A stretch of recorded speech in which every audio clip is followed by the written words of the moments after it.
গৌৰৱ গগৈ ডাঙৰীয়াৰ যি নেতৃত্ব, এই নেতৃত্বত কংগ্ৰেছৰ ভিতৰত গভীৰ এটা অসন্তুষ্টি আছে। নহ'লেনো আৰু গৌৰৱ গগৈৰ আজি সভাপতিৰ পৰা এটা দায়িত্ব আকৌ মিত্ৰতাৰ দায়িত্বটো আকৌ ভূপেন বৰা ডাঙৰীয়াৰ হাতলৈ যায় নেকি? এই মুহূৰ্তত প্ৰিয়ংকা গান্ধী ডাঙৰীয়ানী য'ত স্ক্ৰিনিং কমিটিৰ তেওঁ অধ্যক্ষ, তেওঁ অহাৰ বোধহয় কিবা কাৰ্যসূচীও শুনি আছোঁ, নাজানো, আহিব বোধহয়। গতিকে যিধৰণে ভূপেন বৰা ডাঙৰীয়াক কংগ্ৰেছৰ পৰা মানে নিধিৰাম চৰ্দাৰ কৰা হ'ল, ভূপেন বৰা ডাঙৰীয়াক নিধিৰাম চৰ্দাৰ কৰি পেলালে। গতিকে এইটো এটা কংগ্ৰেছৰ ভিতৰত যে ভয়ংকৰ বিদ্ৰোহ চলি আছে তাৰ প্ৰমাণ ভূপেন বৰা ডাঙৰীয়া। গতিকে ভূপেন বৰা ডাঙৰীয়ালৈ আমাৰ আহ্বান থাকিব।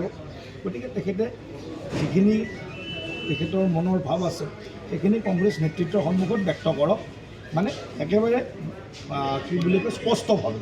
গৌৰৱ গগৈ ডাঙৰীয়াৰ যি নেতৃত্ব, এই নেতৃত্বত কংগ্ৰেছৰ ভিতৰত গভীৰ এটা অসন্তুষ্টি আছে। নহ'লেনো আৰু গৌৰৱ গগৈৰ আজি সভাপতিৰ পৰা এটা দায়িত্ব আকৌ মিত্ৰতাৰ দায়িত্বটো আকৌ ভূপেন বৰা ডাঙৰীয়াৰ হাতলৈ যায় নেকি? এই মুহূৰ্তত প্ৰিয়ংকা গান্ধী ডাঙৰীয়ানী য'ত স্ক্ৰিনিং কমিটিৰ তেওঁ অধ্যক্ষ, তেওঁ অহাৰ বোধহয় কিবা কাৰ্যসূচীও শুনি আছোঁ, নাজানো, আহিব বোধহয়। গতিকে যিধৰণে ভূপেন বৰা ডাঙৰীয়াক কংগ্ৰেছৰ পৰা মানে নিধিৰাম চৰ্দাৰ কৰা হ'ল, ভূপেন বৰা ডাঙৰীয়াক নিধিৰাম চৰ্দাৰ কৰি পেলালে। গতিকে এইটো এটা কংগ্ৰেছৰ ভিতৰত যে ভয়ংকৰ বিদ্ৰোহ চলি আছে তাৰ প্ৰমাণ ভূপেন বৰা ডাঙৰীয়া। গতিকে ভূপেন বৰা ডাঙৰীয়ালৈ আমাৰ আহ্বান থাকিব।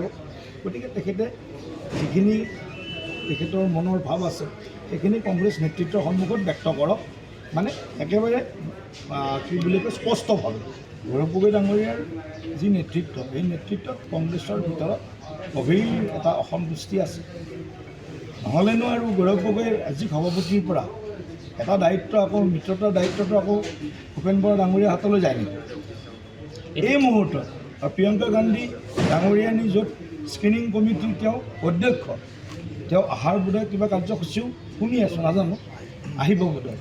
গতিকে যিধৰণে ভূপেন বৰা ডাঙৰীয়াক কংগ্ৰেছৰ পৰা মানে নিধিৰাম চৰ্দাৰ কৰা হ'ল, ভূপেন বৰা ডাঙৰীয়াক নিধিৰাম চৰ্দাৰ কৰি পেলালে। গতিকে এইটো এটা কংগ্ৰেছৰ ভিতৰত যে ভয়ংকৰ বিদ্ৰোহ চলি আছে তাৰ প্ৰমাণ ভূপেন বৰা ডাঙৰীয়া। গতিকে ভূপেন বৰা ডাঙৰীয়ালৈ আমাৰ আহ্বান থাকিব। গতিকে তেখেতে যিখিনি তেখেতৰ মনৰ ভাৱ আছে সেইখিনি কংগ্ৰেছ নেতৃত্বৰ সন্মুখত ব্যক্ত কৰক, মানে একেবাৰে কি বুলি কয় স্পষ্টভাৱে।